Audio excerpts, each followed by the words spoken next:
Nissan is turning over a new leaf with this electric crossover, pun intended, because this is the all-new 2026 third-generation Nissan Leaf that Nissan says is the only third-generation EV out there because they started really early with the first-gen Leaf coming out all the way back in 2011. But this is a all-new redesigned from the ground-up electric crossover carrying the Leaf name, but still intended to be an affordable option in the EV space that still brings plenty of range, technology, features. So today we're gonna get up close with this one, take you guys on a tour of the exterior, the interior, talk about the technology and what it's gonna have to offer.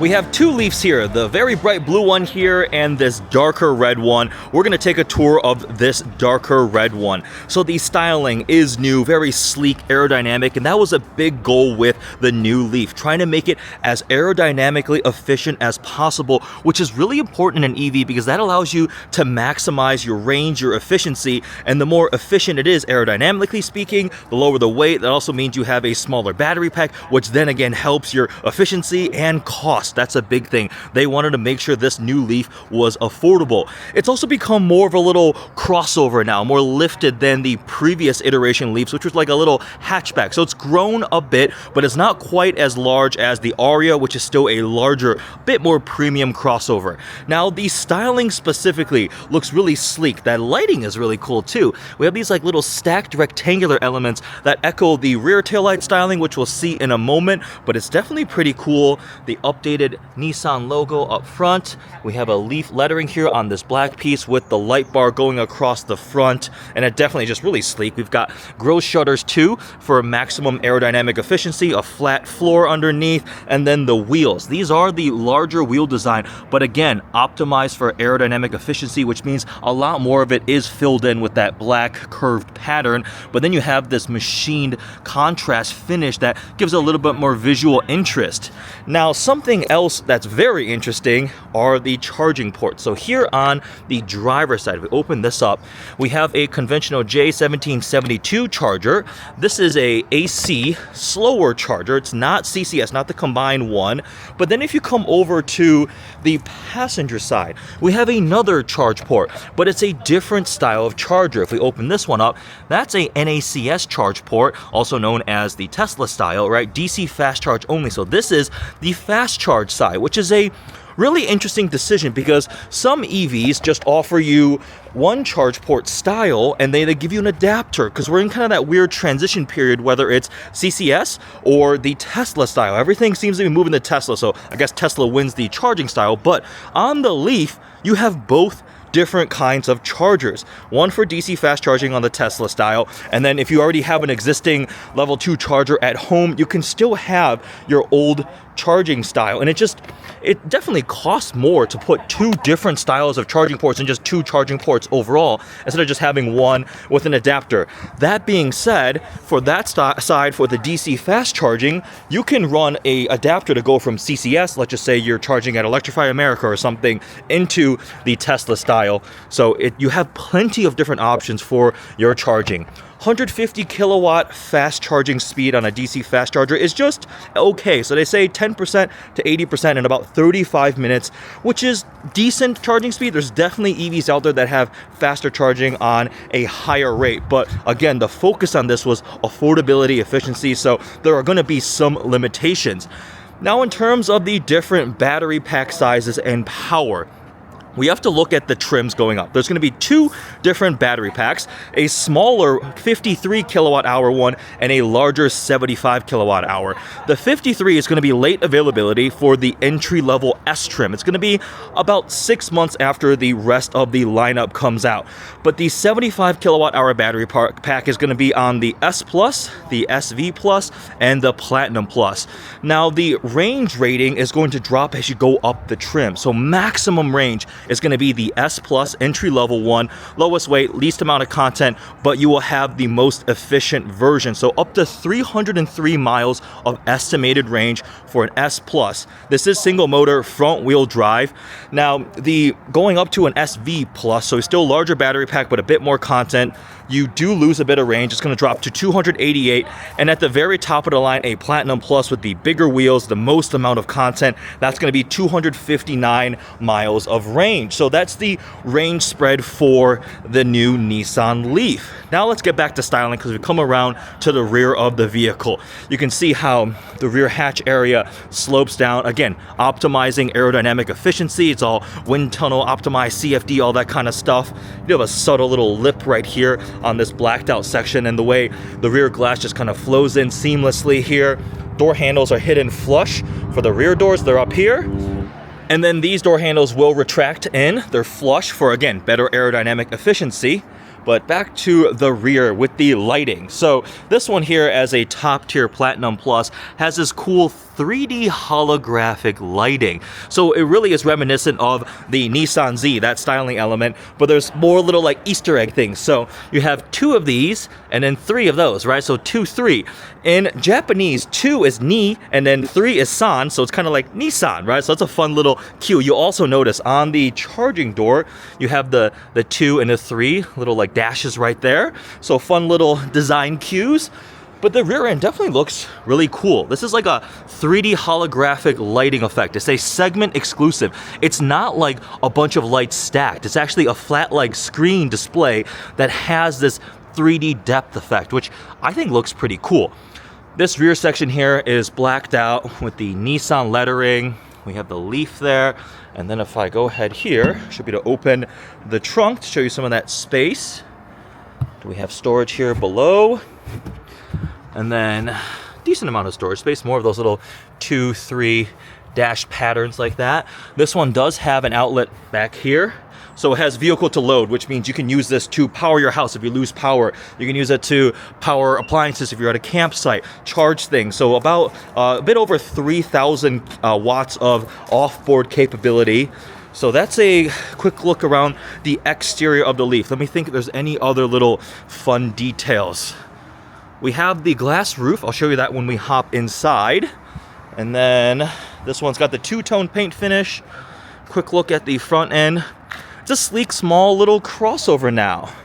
This one is spec'd in a bit of a darker finish, but this is a dark blue sheen here with the black and a very interesting pattern. We have the Nissan Zero Gravity seats, which are nicely sculpted to relieve pressure points when you're on a long road trip, and they are pretty comfortable. We also have the Bose sound system here with the headrest speakers. That's on the top tier trim. I think it's 10 speakers and allows for like the individual, you can have a phone call and you can listen to the phone call and everybody else can listen to the music, which is pretty cool. More of that dark blue here, wireless phone charger. And then the doors also have a cool texture here with a bunch of little like blue speckles on it. So lots of very interesting materials and designs on the inside. Now the HVAC system was moved under the hood. So we do not have a front trunk, but it does allow more space down here. They're cleared out the flat load floor. That's a nice thing about EVs. You can have better packaging on the inside. Nice flat open load floor. We also have Pro Pilot here, the double 14-inch display screen. So that's a pretty big upgrade, right? The big screens across the middle. Go ahead and hop in. See, this one's currently at 87%, showing 205 miles. The graphics look pretty nice here. We have our park reverse neutral drive. This is like a texture, not even texture, just a plastic here. Unlike the Aria, which has that kind of like wood treatment where like the light shines through for the different controls. So I think the Aria definitely feels a bit more premium upscale. It will be more expensive than this. We'll talk about pricing in a moment. But I like this kind of bluey sheen to it. Definitely more subtle, and this texture is pretty cool. Oh, actually, well, the seat belts are dark blue. That's fun, dark blue seat belts. We have heated seats up here. We've got... Okay, so there's a little beep, a little bit of feedback on these, like a touch panel, and then the big screens. Steering wheel has paddle shifters. I'm assuming that probably changes the level of regen. We're not driving the car today. We will later this year. But you know what's cool is the roof up top. So that is a electronically dimming sunroof. So it's fixed panoramic glass. It doesn't open at all. There's no shade, but we have a toggle here. So watch this. If I toggle forward, it like moves in segments, and that says leaf up there, but it's also leaf backwards, because when the sun is shining, you would see it reflected down into the interior, but I don't think it's sunny enough right now to see that. And then we can go forward once more, and the entire thing will go transparent. If you toggle backwards, you can go part way. So it's like multi-stage electronically dimming. And I think actually there's another combo. If I toggle backwards once more, the front half will open, or not even open, go transparent, and the back half. So there's a lot of different configuration options for that panoramic glass roof. Looks like we have some drive modes. E-step, I believe, is one pedal driving. Plenty of storage here in the center console area. This one is a higher trim, so we have the wireless phone charger. So that's a quick look at the interior up front. Now let's hop in the second row, but first let me adjust my seat to where I would be comfortable driving at 6'3". Yeah, that's about good. Go ahead, hop out. We have leaf here on the door sill. Door handles up here. Oh, you can kind of see it right there. Leaf. So because it's like reverse up there, it spells out leaf inside. That's just a fun little detail, right? All right, so rear seats, I don't really fit that comfortably. It's actually kind of hot inside here because it's been sitting in the sun, but the rear seat does not work for me at 6'3". If you need lots of rear seat space, I would recommend the Aria, definitely bigger, but for shorter people or children, rear seat would work. The sun's coming out, so you can really see that leaf projected there onto the seats from... Oh, you can see it up there too. So rear seats are heated. We have tons of USB-C ports, and then another outlet there if you want to charge a laptop or something else. Blue seat belts. A couple other details. This one does have the 3D surround view monitor, so I can press camera button right there. We have overhead view, different camera views. I think that's the invisible hood view. Yep, so you can kind of position your wheels if you're going through a drive-through or something, car wash. And then we have the 3D view right here, which renders the car in 3D. I don't think you can pan live, but you can go between different angles. So we have some camera technology too. Let's take a moment to check out the other Leaf we have on display here, finished in this very bright turquoisey blue, but the interior is really cool too. This one is in a light kind of cream white finish with the dark blue contrast. The parts here are finished in a lighter white gray with the blue speckles too, but lots of that dark blue contrast, which I think is pretty cool across the dash, even on the steering wheel. Take a look at the second row seats. We've got the glass roof there with the Leaf being projected.